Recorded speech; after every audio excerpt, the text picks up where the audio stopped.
తాకట్లో ఉన్న బంగారాన్ని విడిపించి ఆ రోజున మార్కెట్ ధర కట్టి మిగిలిన డబ్బును మీకు అందిస్తుంది కొమ్మూరి గోల్డ్.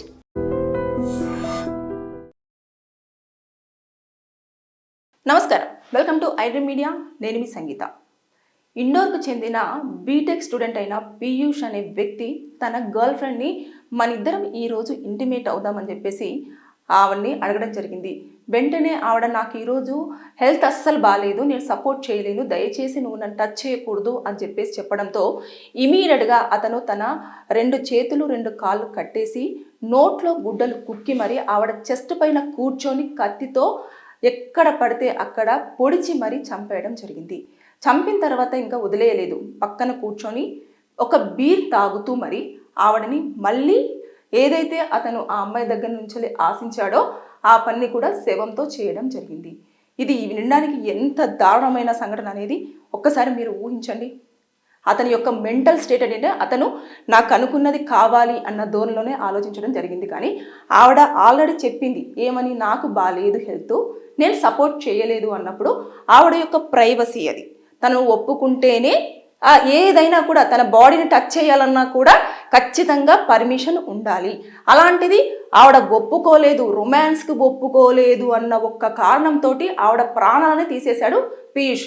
అంతేకాకుండా పోలీసులు వచ్చేసి అతన్ని అరెస్ట్ చేసే ముందు మీడియా వాళ్ళు అడుగుతుంటే అతను చెప్పిన సమాధానం మాత్రం అక్కడున్న వారికి అసలు ఎంత కోపాన్ని తెప్పించింది అని అంటే, చాలా రూడ్గా, చాలా రెక్లెస్గా, చాలా నెగ్లిజెన్స్గా జరిగిందేదో జరిగింది చూద్దాంలేండి అని చెప్పేసి అన్నట్టుగా మాట్లాడుతున్నాడు తప్పించి భయం కానివ్వండి, అయ్యో నేను చేసింది తప్పు అని, లేకపోతే అయ్యో ఇలా జరిగిపోయిందా అని ఏమీ లేదు. ఒక వెటకారపు నవ్వుతూ మరి ఈ యొక్క స్టేట్మెంట్ అనేది ఇవ్వడం జరిగింది. ఎప్పుడైతే పోలీస్ జీబులో కూర్చున్న వెంటనే మీడియా వాళ్ళు కంటిన్యూస్గా క్వశ్చన్స్ అడుగుతూ ఉంటే అతను ఏమన్నా చెప్పే సందర్భం వస్తుంది, నేను అప్పుడు చెప్తాను, మీరు నన్ను ఇప్పుడు ఏం అడగొద్దు, జరిగింది అయిపోయింది, ఇంకా అంతే, మీరు ఇది చూసుకొని వెళ్ళిపోండి, అంతే తప్పించి మీరు నన్ను ఇంకా క్వశ్చన్స్ అడగొద్దు అని చెప్పేసి మీడియా వాళ్ళకే తిరిగి సమాధానం చెప్పే అంత స్థాయిలో ఉన్నాడు. అంటే అతని యొక్క స్టేటస్ ఎలా ఉంది మీరు చూడండి. అంటే అతని యొక్క మెంటల్ స్టేటస్ ఎలా ఉంది, ఎవరు ఏమీ చెయ్యలేరు అన్న విధానంలోనే ఆలోచించినట్టుగా కనిపిస్తుంది.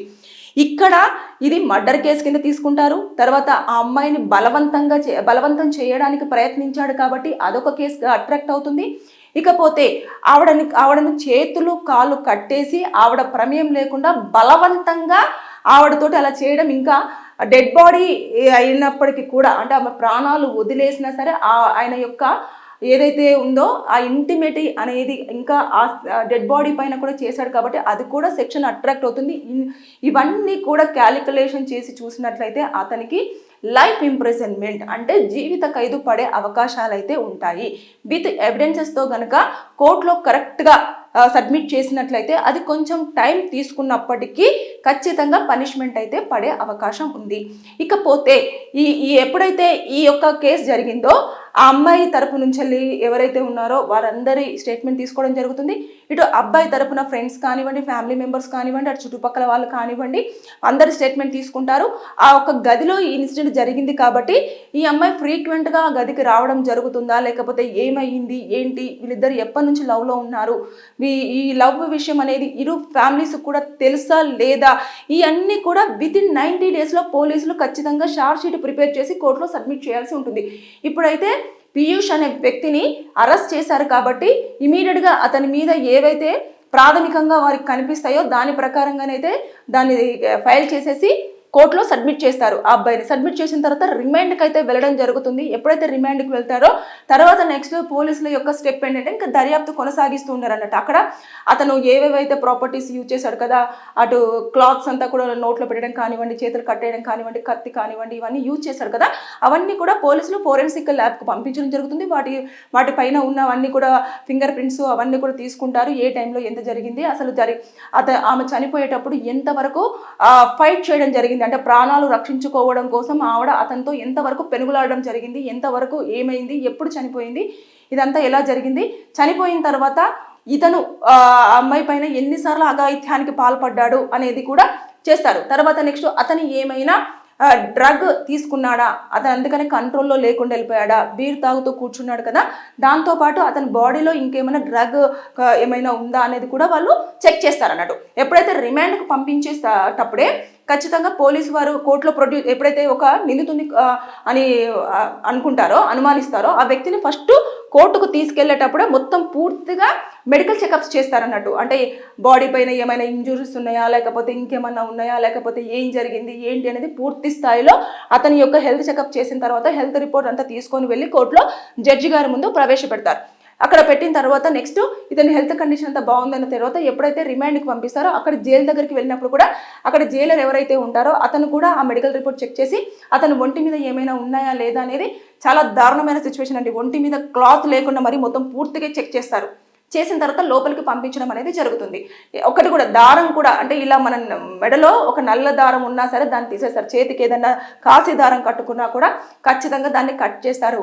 ఏమీ లేకుండానే లోపలికి పంపించడం జరుగుతుంది. జరిగిన తర్వాత అప్పుడు ఇంకా ఇది పోలీసులు కూడా ఇటు దర్యాప్తు చేయడం ఇదంతా చేస్తారు.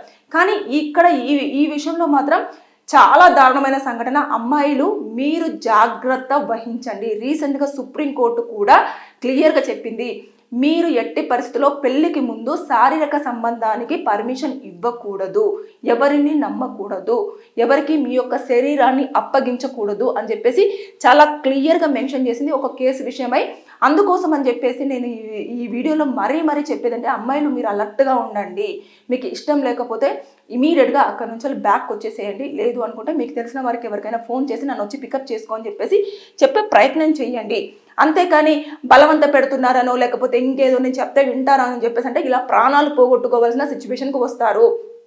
అబ్బాయిలు కొంతమంది ఎలా ఉంటారు అంటే ఆ టైంలో వారికి అది కావాలి అనుకున్నప్పుడు మీరు మిమ్మల్ని బ్రతిమలాడొచ్చు, కాలు పట్టుకోవచ్చు, లేకపోతే రిక్వెస్ట్ చేయొచ్చు, లేదంటే మీ యొక్క ఎమోషన్ తోటి వాళ్ళు క్యారీ చేయొచ్చు, అంటే ఎమోషనల్ బ్లాక్మెయిల్ చేయొచ్చు. లేదు అనుకుంటే నన్ను నమ్మట్లేదా అని చెప్పేసి వాళ్ళే ఏదో చేసుకోవడానికి వెళ్ళొచ్చు.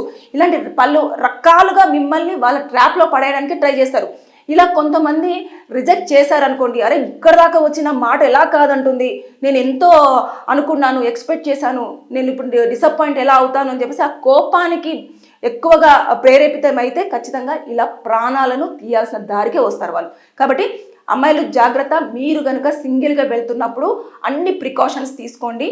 తీసుకున్న తర్వాత మీ దగ్గర ఖచ్చితంగా ప్రతి ఒక్కరి హ్యాండ్ బ్యాగ్లో లేదంటే ప్రతి ఒక్కరి దగ్గర ఖచ్చితంగా పెప్పర్ స్ప్రే అనేది ఒకటి పెట్టుకొని తిరిగితే మీరు ఎప్పుడైనా ఇలాంటి ప్రమాదాలలో ఉన్నప్పుడు దాన్ని యూజ్ చేస్తే మొహం పైన స్ప్రే చేశారంటే మంటతోటి వాళ్ళు మిమ్మల్ని ఏమీ చేయకుండా మిమ్మల్ని మీరు సేవ్ చేసుకొని బయటకు వచ్చడానికి స్కోప్ ఉంటుంది. Be alert. ఇలా పీయూష్ లాగా చాలామంది ఉంటారు మన మధ్యలో, కానీ వారు సందర్భాన్ని బట్టేసి వారి యొక్క బిహేవియర్ మార్చుకునే విధానం మనం చూస్తూ ఉంటాం. కాబట్టి తస్మత్ జాగ్రత్తగా ఉండండి. ఇలాంటివన్నీ కూడా చోటు చేసుకున్నాయి. Be careful. Thank you.